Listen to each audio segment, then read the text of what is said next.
जदि हम बड़पुत्र मान जाना ना ताकू सम्मानित करवा ना केवल जनकर नारे जदि सब नाम गुड़िक आम स्कीम गुड़िक जोड़ीदेवा ताहले वास्तव में आम ओडिशार अस्मिता को सही आम संकट में पकई दौरान यह तार गोटे नमूना सदृश। आज देखु से 1957 महान विप्लवी शहीद माधव सिंह ये माधव सिंह बरगढ़ जिला अंतर्गत घेस जमीदारी आदिवासी बिंझाल जमीदार माधव सिंह थिले ये जड़े आम ओडिशार अस्मिता। इंग्रेज मान विरुद्ध से लड़ाई करथिले एवं संघर्ष करथिले। संघर्षर गोटे स्वतंत्रता थिला। 356 टंका खजना पैठ करी निष्कपट जमीदारी शासन भोग करने को सेतेबर प्रशासक कोकबर्न देइथिबा गोटे लोभनीय प्रस्ताव को से घृणार सह प्रत्याख्यान कर से माधव सिंह जड़े आदिवासी बिंझाल जमीदार माधव सिंह आज किभली भाव में से तार देश प्रति निजक बलिदान देवार एवं स्वाधीनता करिवार उत्साह प्रदान करिथिला 1857 मसीह एवं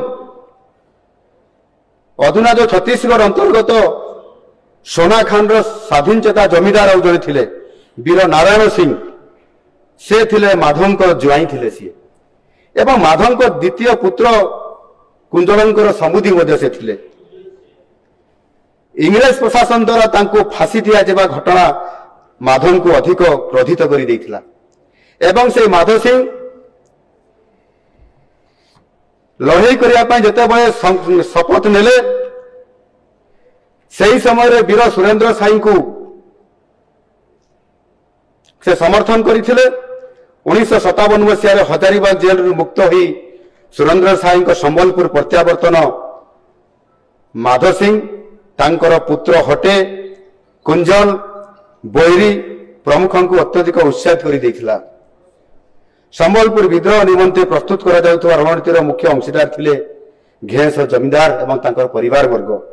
से रणनीति अनुसार सिंघोरा घाटी को अवरोध करने दायित्व माधव सिंह को दिया जाइथिला। वीर सुरेंद्र सिंह दायित्व देइथिले एवं माधव सिंह तांकर ज्येष्ठ पुत्र हटे नेतृत्व में घेस बाहिनी सह कैप्टेन वुड ब्रिज शेक्सपियर प्रमुख सेनाध्यक्ष तांकर सहित बारंबार से सिंगड़ा घाटी ठारे तांकर संघर्ष होईची एवं माधव सिंह तांकर गरिला युद्ध माध्यम शह शह इंग्रेज सैन्य मान को हत्या करथिले एवं तांको घोड़े देके पछको फेरई देथिले। ए प्रकार उद्यम शक्ति साहस प्रदर्शन करथिले से माधव सिंह।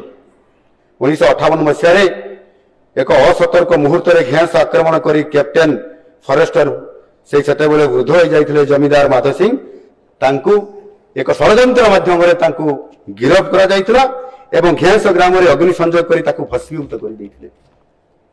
सही वर्ष डिसेम्बर 31 तारिख दिन तांको फांसी खुंटरे झुलाई दिया जाइथिला माधव सिंह को। माधव पर तांको तीन पुत्र नाती गोविंद तथा विश्वस्त सहयोगी माने सुरेंद्र साई और अन्य विप्लवी सहित से लुचि छपिक दीर्घ काल जाए खरियार अंचल नुआ नुआ घाटी मान स्थापना कर विद्रोही को अधिक उत्साहित कर संघर्ष जारी रखी। परवर्ती पर्यायर आपंकर हटें को इंग्रेज मैंने धरिकी दीपांतर कर देइथिले एवं दीपांतर करदेवा परवर्ती पर्यायर दहनी अवस्था सेठार मृत्युवरण होता।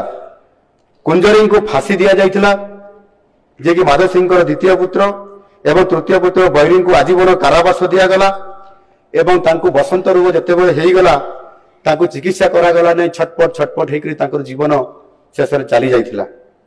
एवं चतुर्थ भाई ऐरी को बहु वर्ष धरी आगु एक निबुज सुरंग भितर लंका मरीच धुआं प्रवेश करा इंग्रेज मैंने हत्या करथिले। एही बड़ी भाव में पिता पुत्र समेत घेस जमीदार परिवार 5 जन तथा जुआई समुदी और आत्मीय स्वजन समस्ते स्वाधीनतार महायज्ञ आत्माहुति दे भारत वर्ष एक विरल उदाहरण रखी जाइछन्ति। ये ले माधव सिंह ये व्यक्तित्व को आम चिन्हट करवा एवं मात्र किछि दिन भितर चिन्हट करी नुआ सरकार जदि माधव सिंह ना रे एक बड़ पुत्र को जदि सम्मानित करबा ना रे एक योजना करवा ये कौन जुमला यार जवाब विदेश देवे कि